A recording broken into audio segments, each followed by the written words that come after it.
Olá, muito boa noite. Está na hora das notícias do nosso estado e nós começamos hoje com um absurdo que está acontecendo aqui em Belo Horizonte. Falta merenda em creches públicas da nossa capital e o motivo é um impasse entre a prefeitura e os fornecedores dos alimentos. Acompanhe com a gente a nossa primeira reportagem de hoje. A despensa da creche comunitária da Vila Piratininga está assim, praticamente vazia. Eles falam que o problema é do fornecedor, né? Mas eu estou atendendo, eu estou fazendo minha parte. As crianças estão aqui. Agora o problema do fornecedor não é da creche. E o que ainda tem é fruto de doação, que atende por 1 ou 2 dias para 4 refeições diárias de 181 crianças. A gente tem família, né? Não são todos, mas a maioria, que é as únicas refeições que elas têm, essas 4 refeições que ela tem na creche. A gente coloca para as mães, não precisa você preocupar com a alimentação. A alimentação, as crianças se alimentam na creche, né? E agora, como é que a gente faz? A realidade da creche é também a de outras 194 espalhadas pela capital mineira. A prefeitura fornece para as creches um cardápio com alimentação balanceada, café da manhã, almoço, café da tarde e janta. Mas por causa da falta de alimentos, as cozinheiras não conseguem cumpri-lo. No almoço de hoje, por exemplo, falta o feijão. E para fazer o bambá de couve da janta, só tem 1 quilo de fubá. Frutas e legumes também estão em falta. O cardápio ele é tão sério quando a secretaria envia, porque a gente tem que cumprir ele na íntegra, né? Se a gente não cumpre esse cardápio, a gente é punida até com pontuação. Desde o início do ano, as instituições têm recebido uma quantidade de mantimentos inferior ao necessário. As creches são conveniadas à prefeitura e está em contrato que a alimentação é fornecida 100% pela prefeitura. Nesta, no bairro Lindéia, a coordenadora administrativa ficou chateada ao ser questionada pelas crianças sobre a falta do feijão. Isso mexe muito com a gente, né? Saber que os meninos estão sem o feijão. A gente evita ao máximo de estar pedindo às famílias, de estar colocando essa responsabilidade para as famílias também, sendo que a responsabilidade é do município, é obrigação, né, de estar arcando com 100% da alimentação. A creche atende 312 crianças de 1 a 5 anos e também precisa fornecer 4 refeições diariamente. Simone soube da situação ao buscar o filho de 3 anos e ver as funcionárias do local pedindo doações aos pais. Isso não é obrigação da prefeitura? Né? Feijão é obrigação da prefeitura. A alimentação das crianças, de 302 crianças, é obrigação da prefeitura. Depois de ver a despensa e se surpreender com a falta de alimentos, ela mobilizou outros pais de alunos e também a comunidade. O que estava faltando a gente conseguiu preencher e vocês puderam ver que é o que tem lá, é só doação. Só tem etiqueta de doação, não tem nada mais. O feijão é o prato preferido do João, filho da Simone. Eu gosto de comer feijão. E não estava tendo feijão, João? Tem. Tá tendo todo dia? Tem não. Não tem feijão todo dia? Não. Tadinho do João, né? Olha, a prefeitura informou que o atraso na entrega dos alimentos aconteceu por causa de problemas nos contratos com os fornecedores. O impasse será resolvido em breve, ainda de acordo com a prefeitura. E falando de um assunto semelhante, professores e alunos da rede municipal de ensino protestaram hoje aqui na capital. Quem tem as informações para a gente é minha colega Luciana Viana. Luciana, boa noite. Qual foi aí o motivo dessa manifestação, hein? Boa noite, André. Boa noite a todos. Essa manifestação na manhã de hoje seria consequência da insatisfação de professores da rede municipal de ensino com a transferência de postos de trabalho. Conforme acompanhamos aí nas imagens, a sede da Regional Oeste, ela foi ocupada por professores e alunos na Avenida Silva Lobo, no bairro Nova Suíça. Por causa do protesto, as aulas foram suspensas nas escolas municipais Salgado Filho e Padre Henrique Brandão. Os professores reclamam que teriam sido transferidos de escolas sem explicação. De acordo com a Secretaria Municipal de Educação, intervenções foram feitas em 60 60 escolas da capital e não só na Regional Oeste, e que meios legais foram cumpridos para fazer o acompanhamento da gestão escolar. Os professores continuam no local e, segundo eles, só deixarão a sede após a negociação. Uma outra informação que rapidamente para quem nos acompanha é que trabalhadores da rede estadual de ensino fizeram hoje uma paralisação de 24 horas. Eles reivindicam um reajuste salarial de 11,3%. O governo diz que está negociando com a categoria, né? A Secretaria de Planejamento diz que está avaliando, então, as condições financeiras para realizar ou não o pagamento. Agora, André, uma observação aqui interessante. Você se lembra, e quem está nos acompanhando também deve se lembrar de uma imagem ontem que nós mostramos de uma boca de lobo lá no bairro São Cristóvão, claro, né? Com certeza. Na Rua Popular. Buracão de todo tamanho lá, claro. Exatamente. Foi na Rua Popular, quase a esquina com Araribá. Pois é, olha só, a gente tem imagem do mesmo local, só que hoje. Opa, olhem tá só aí. Que beleza, né, André? Consertaram lá, pelo jeito, Pois né? é, a estrutura estava com as grelhas lá danificadas, sem nenhuma sinalização. A BH Trans, então, foi lá hoje, consertou, sinalizou e os moradores nos mandaram essa imagem. Que maravilha. A gente mostrou aqui a reclamação do pessoal, eles foram lá cobrir o buraco. Obrigado pelas informações, Luciana Viana. E olha, foi encontrada morta uma jovem de 20 anos que estava desaparecida em Patos de Minas. O principal suspeito é o ex-namorado. Ele está foragido. O corpo de Fabiana dos Reis Gonçalves, de 20 anos, foi encontrado no meio de um bambuzal às margens desta estrada de terra. Jorge é um dos funcionários da fazenda que localizaram o corpo. Ele conta que pela manhã, o ex-namorado e suspeito de ser o autor do crime teria pedido ajuda a eles para retirar o carro de uma vala. Ele estava bem eufórico, com o pescoço todo arranhado, né? Aí a gente achou estranho, né? A vítima saiu de casa por volta de 6h30 da manhã. Quase 2 horas depois, ela ligou para a família pedindo socorro. Foi daí que as polícias civil e militar deram início às buscas. O corpo só foi encontrado no fim da tarde. Fabiana namorava com Hugo Franciel Borges Soares há cerca de 1 ano e meio. Há 3 dias, eles teriam terminado o relacionamento e desde então ele a procurava na tentativa de reatar o namoro. Numa destas tentativas, o passeio do casal se transformou em tragédia. Infelizmente, né, nós encontramos aí, com a ajuda de alguns populares aqui da região, o corpo da vítima e ela estava amarrada, né, com a própria blusa a um tronco de bambu. O carro de Hugo foi encontrado abandonado no bairro Chacras Caiçaras. Dentro do veículo estavam os materiais escolares de Fabiana. Até então, os policiais não tinham encontrado o corpo. Os peritos encontraram um bilhete possivelmente deixado pelo suspeito do crime. Não é possível afirmar que seja do autor, mas pelo teor dele, dizendo que ainda havia sentimento, esse tipo de coisa, a gente acredita que seja ele que tenha manuscrito aí, deixado esse bilhete. No WhatsApp dele, o suspeito havia mudado o perfil. A foto era o nome de Fabiana, que recentemente ele havia tatuado no peito. E no perfil, a mensagem: "Todos que me fizeram chorar vão chorar agora". Olha, cresceu o número de arrombamentos e furtos a residências aqui em Belo Horizonte no início deste ano. Dados da Secretaria de Defesa Social mostram que até abril, 2.038 roubos foram registrados. No mesmo período do ano passado, foram 1.526 casos. De janeiro a abril deste ano, foram registrados 2.038 casos de furtos a residências na capital mineira, um crescimento de mais de 30% se comparado ao mesmo período do ano passado, quando foram 1.526 casos. Nós precisamos melhorar, né, a nossa capacidade preventiva frente a essa modalidade criminosa. A Polícia Militar tem direcionado planejamentos com essa finalidade. A rede de vizinhos protegidos, por exemplo, funciona muito bem em todo o estado de Minas Gerais. O alto índice de arrombamentos e furtos em residências foi motivo para que uma equipe da Polícia Militar recomendasse dicas para que as pessoas possam prevenir os crimes. Árvores ou lixeiras posicionadas próximo ao muro, grade e ao telhado podem servir de suporte para alguém entrar passar no quintal ou tentar entrar na casa pelo telhado.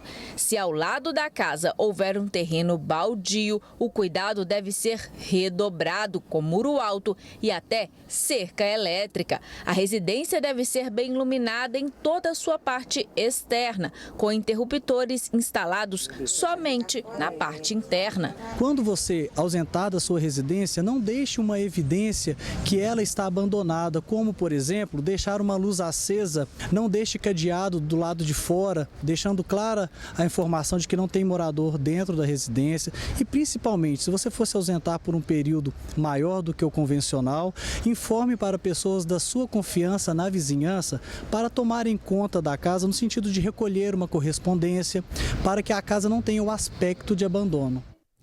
Agora o futebol. O Cruzeiro volta a encarar o Vitória, desta vez pela Copa do Brasil. O técnico Paulo Bento tem uma série de desfalques.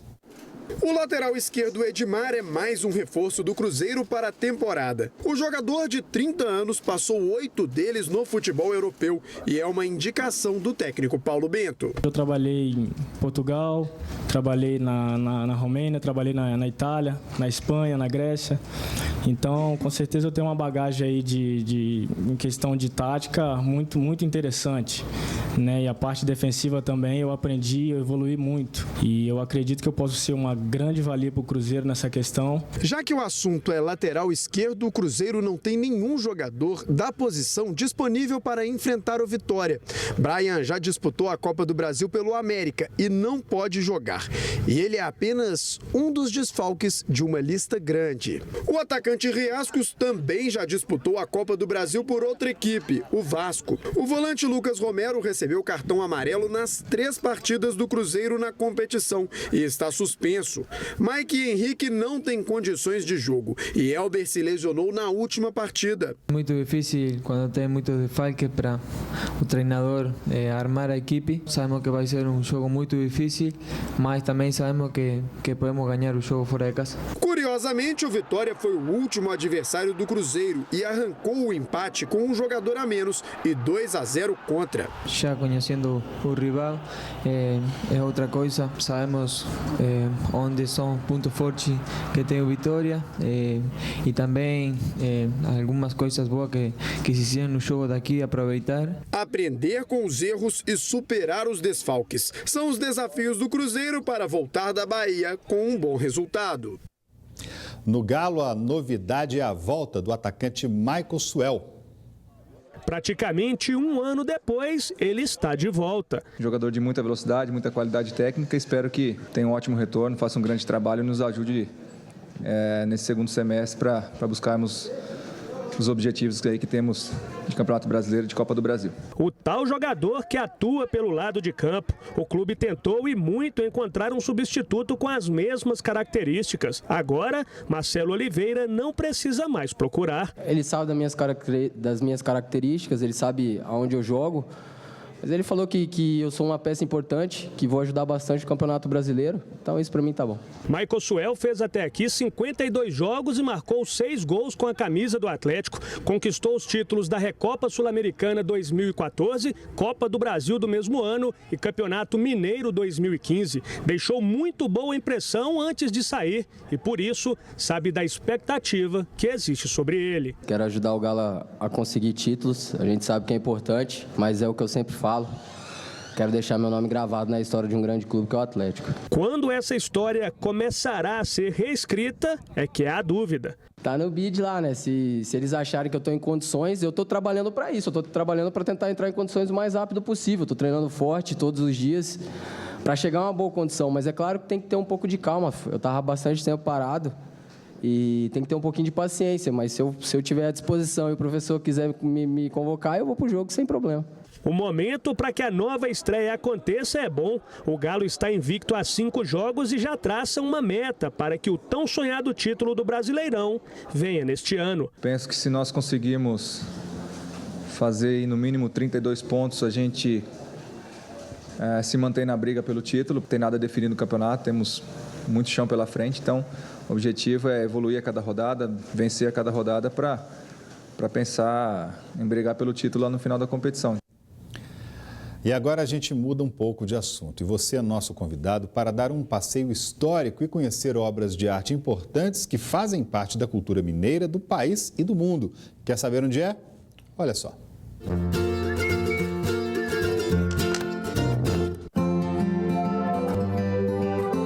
Obras de arte ao ar livre. Entre as ladeiras de pedras de Congonhas está a obra máxima do escultor Antônio Francisco Lisboa, o Aleijadinho. Na frente da Basílica da cidade, com pouco mais de 55 mil habitantes, esculturas dos 12 profetas, todas feitas com pedra-sabão pelo escultor há mais de 200 anos. A riqueza de detalhes impressiona. Eles fazem parte de um conjunto, estão interligados, inclusive os movimentos. Tá? A gente nota, por exemplo, que o Jonas, né, que está atrás aqui, ele olha para o nascente, no outro lado o Joel, na mesma direção, olha para o poente, um com o braço esquerdo levantado para cima, o outro com o braço direito. Então, sempre mantendo um equilíbrio, uma harmonia, que faz parte do barroco, né, aquela simetria. Esta escultura do profeta Daniel é uma das mais fotografadas. Ele foi feito em um único bloco de pedra. Tem um leão nos pés e no rosto a expressão de serenidade. Eles fazem parte de um conjunto que foi idealizado por um português chamado Feliciano Mendes, minerador, garimpeiro de ouro, que faz uma promessa de levantar um templo dedicado a Bom Jesus de Matosinhos, inspirado em uma igreja que fica em Braga, em Portugal. As obras de Aleijadinho também contam a história da Paixão de Cristo. São 6 capelas e 66 figuras esculpidas em madeira. O lugar é considerado o maior conjunto barroco das Américas e há mais de 30 anos foi tombado pela Unesco como Patrimônio Cultural da Humanidade. Incluindo aí a época do Jubileu, que é uma festa religiosa, né, que é concentrada justamente aqui na Basílica do Senhor do Bom Jesus. A gente tem cerca de 200 mil pessoas visitando Congonhas todos os anos. A média aí de mais de 10 mil pessoas por mês. Nas capelas, as esculturas enchem os olhos de quem passa por aqui. A expressão de sofrimento de Cristo no Calvário foi considerada a mais forte da arte barroca da América Latina. Rosália veio da Bahia conhecer de perto as obras de Aleijadinho. Nós estamos aqui em Minas Gerais, começamos em Belo Horizonte, tá? Viemos para Ouro Preto e fazemos questão de conhecer as obras de Aleijadinho, por isso estamos aqui em Congonhas e acompanhando todo esse processo de criação dele, né? Juntamente com as suas obras. O famoso conjunto arquitetônico atrai gente até de outros países, como o Alejandro. Saiu do Uruguai e se encantou pela simplicidade de Minas. Congonhas, eu estou achando muito legal, muito bem. Adoro a igreja, todos os monumentos, todos. Estou gostando muito. Para quem gosta da mistura do moderno e o barroco, o Museu de Congonhas é o ideal. Reúne obras de arte e artigos religiosos. Os sons de sinos, da madeira sendo talhada e a música sacra deixam o tour pelo museu ainda mais interessante. O artesanato também é marca registrada da cidade. Seu Antônio é um dos mais antigos artesãos, trabalha há quase 60 anos. Eu faço panelas, forma de pizza, né? Trabalhei também com muitas peças trabalhadas com pia, né? E até mesmo profetas também.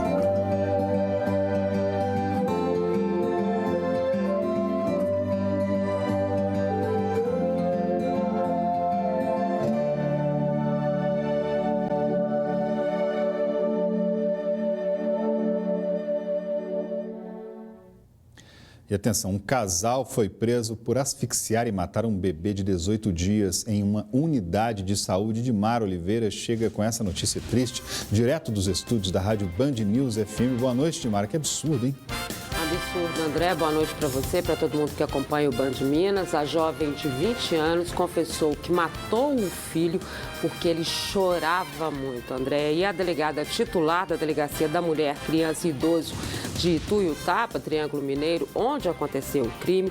Alessandra Rodrigues da Cunha contou que o corpo do bebê tinha sinais de engasgadura e arranhões no pescoço. Além disso, a dona de casa confessou que o filho estava com a clavícula quebrada por agressões anteriores. O casal levou o filho por volta das 10 da noite da terça-feira ao pronto atendimento. O plantonista constatou o óbito e acionou o conselho tutelar, que por sua vez acionou a polícia. O casal foi encaminhado para o presídio municipal de Ituiutaba. A delegada disse que dentro de 30 dias o inquérito, então, será encaminhado à justiça e os pais vão responder por tortura e homicídio. André. Nossa, que notícia bárbara. Obrigado pelas informações, viu, Dilmara? Agora, uma dica de economia aí na sua casa. Que tal alugar brinquedos ou malas, por exemplo, em vez de comprar? Pois é, o aluguel de diversos produtos é uma tendência do mercado, ainda mais nesses tempos de orçamento apertado, né, gente? Você já pensou em alugar aquele brinquedo da moda? Ou aquele outro, super indicado para uma determinada faixa etária? Pois o serviço já existe e a demanda só cresce. Tanto que esta empresária quer dobrar o número de brinquedos, de 200 para 400 e abrir franquias. É uma demanda muito grande. Eu tenho, em média, 20 pessoas cadastrando no meu site todo dia. Tem mais de 800 clientes. Então, cada dia maior a demanda. Quer entender por que este negócio dá tão certo? Olha só, este brinquedo aqui, por exemplo, custa cerca de R$ 1.500, enquanto o aluguel sai a R$ 110. Além da economia, os pais não correm o risco da criança enjoar e ficarem com esta peça grande e sem uso dentro de casa. Em termos de ecologia, é fundamental sustentabilidade, porque você não vai ficar entrando no consumismo. Você vai alugar, depois você devolve o brinquedo e outra criança utiliza esse brinquedo. É muito melhor alugar e muito mais barato. A mesma lógica funciona para malas de viagem. Com 15% do valor da compra, é possível utilizar uma mala novinha por 10 dias. De fato, é mais barato você alugar do que comprar. E ainda mais para um produto tão pouco utilizado. O perfil do nosso cliente, ele usa de 2 a 3 vezes por ano. E também tem um apelo sustentável, né? Você gastar menos com coisas e mais com experiência. Você pega um capital que você imobilizaria num produto e gasta em outra coisa. Este analista de finanças explica que o aluguel de itens de uso eventual é uma tendência, ainda mais em tempos de crise. Principalmente em função da nossa economia atual, onde que o recurso está escasso, né, que é o dinheiro, e a busca de compartilhar algo, e em função disso você tem um retorno financeiro, a tendência é crescente. Então, antes de comprar, vale dar uma conferida nos preços e nas vantagens do aluguel. Quando você tem pouca utilização, baixo uso, consequentemente você vai deixar aquele produto parado e não te dá retorno nenhum. Na maioria das vezes vale a pena efetuar a locação, consequentemente você vai ficar com recurso, o dinheiro disponível em caixa, ao invés de desembolsá-lo numa compra. Pois é, né? Com essa crise toda a gente perde até o sono, não é isso, Paulo Navarro? Olá! Poucas pessoas têm sono de criança, sono dos inocentes. E quanto mais velhos, menos e pior dormimos. Insônia, grande vilã. Mas o que é que nos tira o sono? Preocupação, claro. Compromisso do dia seguinte, muito trabalho, consulta no médico, filhos, viagem, ansiedade, um monte de coisa. Mas não só, a coisa pode ficar pior, está nos jornais. Com a crise, a insônia chega a atingir 50% da população. É o ficar fritando na cama. A pessoa fica se virando de um lado para o outro e só dorme de cansaço. A novidade é a insônia causada por pouco dinheiro, perda de poder de consumo, contas a pagar, desemprego ou medo do desemprego. Difícil acreditar, mas cenários políticos e econômicos têm cura. Danos na saúde nem sempre. A crise, o medo, a insegurança geram estresse. Estresse da insônia. Quem não dorme fica irritadiço e cansado. Não por acaso, a privação do sono é terrível tortura. A solução, para quem pode, é remédio para dormir. O problema é que a pessoa dorme, mas os problemas não. Falou e disse, hein? 3 pessoas foram presas com uma grande quantidade de drogas em Ituiutaba, no Triângulo Mineiro. As informações ao vivo com Luciana Viana. Conta pra gente, Lu. Bom, André, foram apreendidos 200 quilos de maconha. Todo o material estava em uma casa em Ituiutaba, no Triângulo Mineiro. 3 pessoas presas, 2 homens, uma mulher. Segundo a polícia, a casa estava sendo usada exclusivamente para depósito e laboratório para o tráfico de drogas. Um carro também chegou a ser apreendido, esse que aparece aí na imagem, esse branco. As investigações continuam porque a polícia quer saber quem mais participava desse esquema criminoso. Obrigado pelas informações, Luciana Viana. E olha, daqui a pouquinho tem uma entrevista especial aqui na nossa bancada com a Miss Minas Gerais 2016, Paloma Marques. A gente volta já já.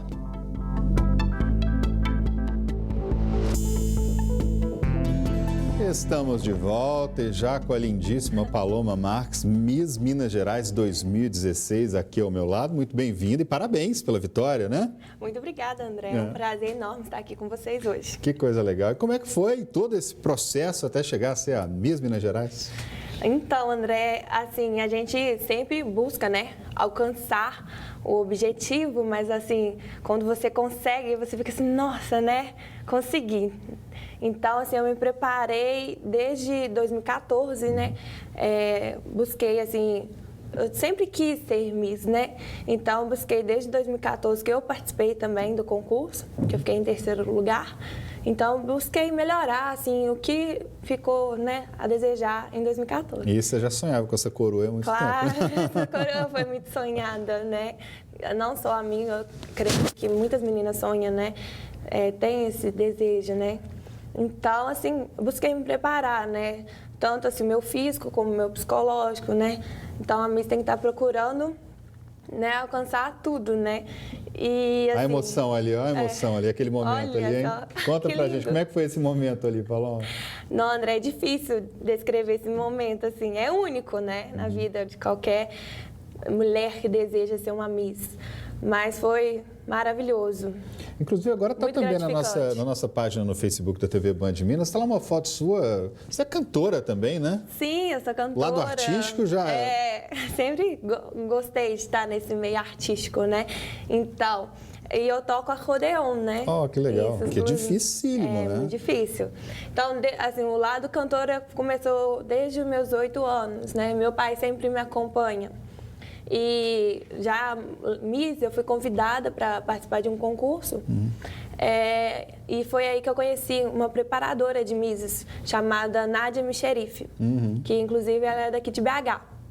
Então ela falou assim, nossa, você tem, né, muitas chances de estar participando de um concurso, vamos fazer o curso comigo? Eu falei, sabe, vamos, né? Eu sempre tive... A criança sempre tem, eu quero ser uma Miss, né? Então, assim, quando ela falou comigo, eu falei, vou sim. Aí foi aí que tudo agora começou. Conta pra gente, expectativa agora pro Miss Brasil, como é que tá? Então, a expectativa é me preparar, né, muito mais, assim, buscar os pontos fracos que eu tenho, né? E melhorá-los, né? Então, assim, tá sempre melhorando. E a Miss não é só a beleza, né? Também tem que a passarela, a oratória, Muito obrigado pela sua presença com a gente. Sucesso e tomara que você vença obrigada, lá. Viu, André? A você de casa, muito boa noite também. Fique agora com o Jornal da Band e as notícias do Brasil e do mundo. A gente volta amanhã às 6:50. Boa noite.